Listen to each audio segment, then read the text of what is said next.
C'est un sujet qui m'est cher.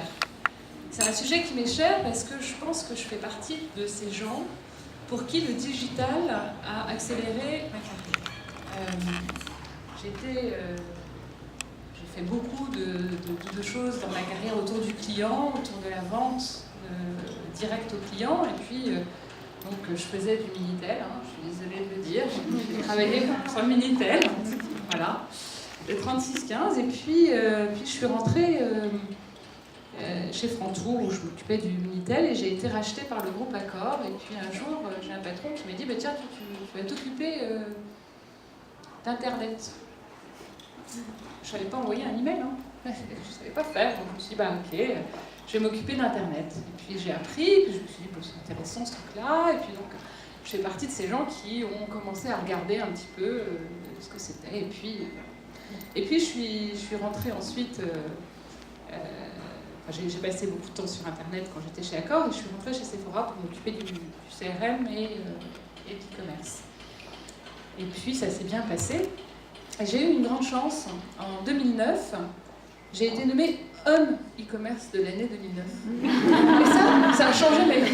Mais alors vraiment, c'est vrai, je vous assure que donc, on était à la remise des prix et on allait remettre l'homme e-commerce de l'année 2009, et l'homme e-commerce de l'année 2009, c'est et ben on va, personnalité e-commerce de l'année 2009, c'est moi. Mais je vous rassure, en 2010, c'est resté l'homme e-commerce. Donc voilà, donc j'ai eu un titre comme ça, j'étais le premier homme e-commerce féminin. J'en suis flattée. Je plaisante, mais je pense que ça m'a donné de la visibilité. Ça m'a donné une visibilité sur une expertise qui, on va dire, était reconnue chez Sephora, mais je pense qu'il m'a permis d'échanger avec beaucoup de gens dans le groupe LVMH, où j'ai finalement discuté sur ce qu'était Internet, comment ça fonctionnait. J'ai eu la chance de travailler pour Pierre Godet, qui était le vice-président de LVMH, en plus de ma mission chez Sephora, et je pense que ça m'a effectivement ouvert un réseau dans le groupe qui, je pense, m'a permis de devenir présidente de la Maison Fred. Donc, je pense que je fais partie de ces premières personnes, finalement, qui, grâce au digital, a eu une accélération de carrière qui peut-être, aujourd'hui, ce n'est pas un secret de dire que Fred n'est pas l'entreprise la plus digitale que j'aurais pu piloter. Bien sûr, on inclut du digital dans toutes nos réflexions, bien sûr, on fait du commerce, c'est ce que vous disiez, évidemment, on ne va pas se priver d'électricité, donc on ne va pas se priver non plus du digital, mais évidemment, on a encore du chemin à faire. Donc voilà, donc ça c'était une première réflexion que je voulais vous faire sur le digital. Ensuite, on va laisser rentrer Patricia. Bienvenue. Ensuite, deuxième réflexion sur le digital. Le digital, ça nous permet d'être femmes. Ça nous permet, en tout cas moi ça me permet d'avoir plusieurs vies. Ça me permet de travailler de façon tranquille, parce que je sais que si j'ai un problème avec mon fils, il y a quelqu'un qui va m'appeler sur ce petit truc-là, et donc je ne suis pas stressée en me disant qu'est-ce qui se passe, où je suis, comment ça. Vice versa, ça me permet de rentrer tôt chez moi et de continuer à être connectée, de regarder, etc. Et alors, franchement, ça c'est quelque chose d'important. Souvent on me dit mais comment tu fais pour être... Alors, les questions en général, elles sont dans le désordre. Soit présidente d'une maison, maman d'un garçon de 6 ans, femme qui a une vie, qui a des amis, comment ça marche? Alors déjà, ça marche. J'ai appris une chose, et je l'ai appris, c'est Patricia qui m'a appris ça. C'est à 6h, moi, quand j'étais chez Sephora, je n'avais pas encore d'enfants, je voyais Patricia qui disait « Je suis désolée, je m'en vais, j'ai mes enfants. » 7. Mais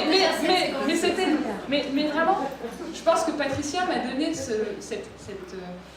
cet exemple, et je t'en remercie parce qu'aujourd'hui, vraiment, c'est quelque chose que j'applique, que je m'applique et que j'applique aux équipes, c'est-à-dire que c'est une règle. Enfin, je pense que j'ai pas mal de mes collaborateurs actuels et anciens collaborateurs qui le savent, c'est que moi, on ne vient pas me voir à 6h15 avec un problème. C'est pas la peine, je ne suis plus disponible pour le régler. C'était avant, ça sera demain.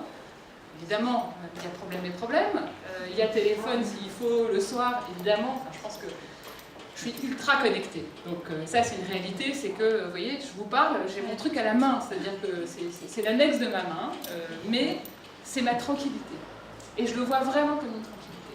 Après, donc, c'est effectivement savoir bien compartimenter, bien organiser. Je dis souvent que c'est qu'une question d'organisation avec quelques guillemets, parce que ça demande une vraie implication, mais réellement.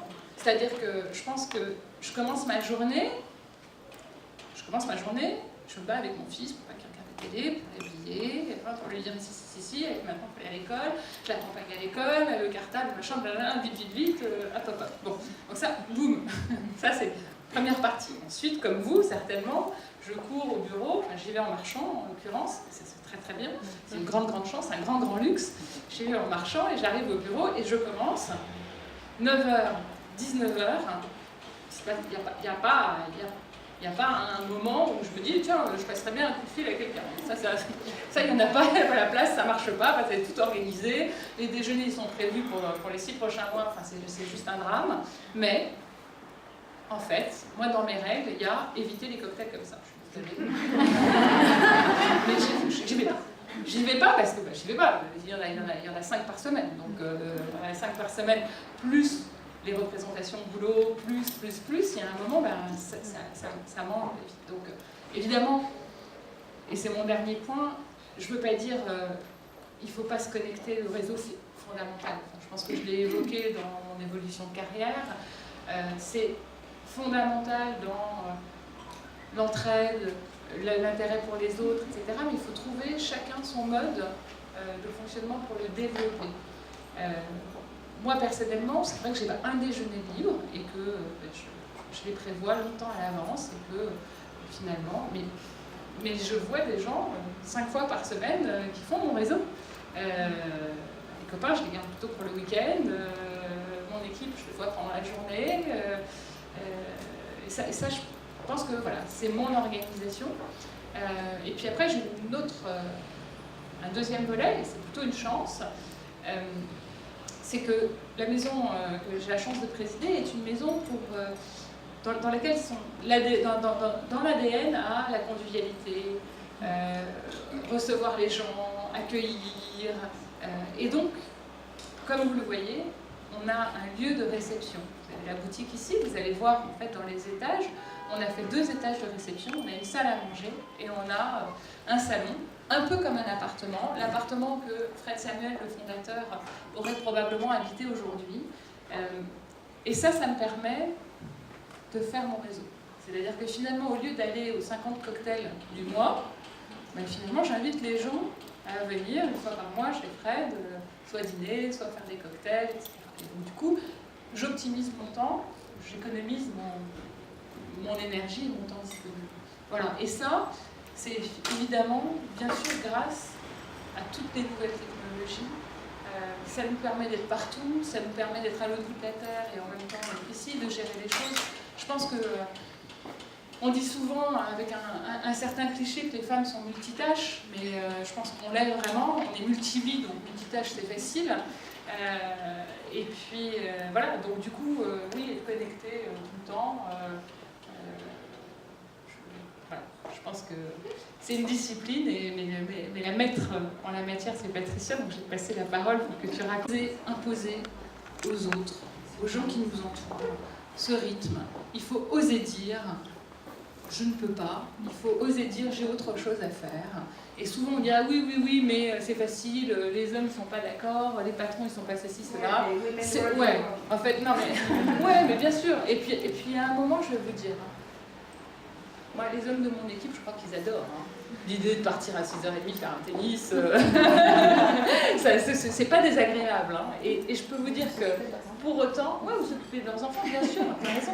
Mais je pense que pour autant, on travaille tout autant que si on finissait à 10h en entraînant ce qu'on traîne. Alors oui, je pense que Blandine, quelque part par là, le DRH vous dira que bon...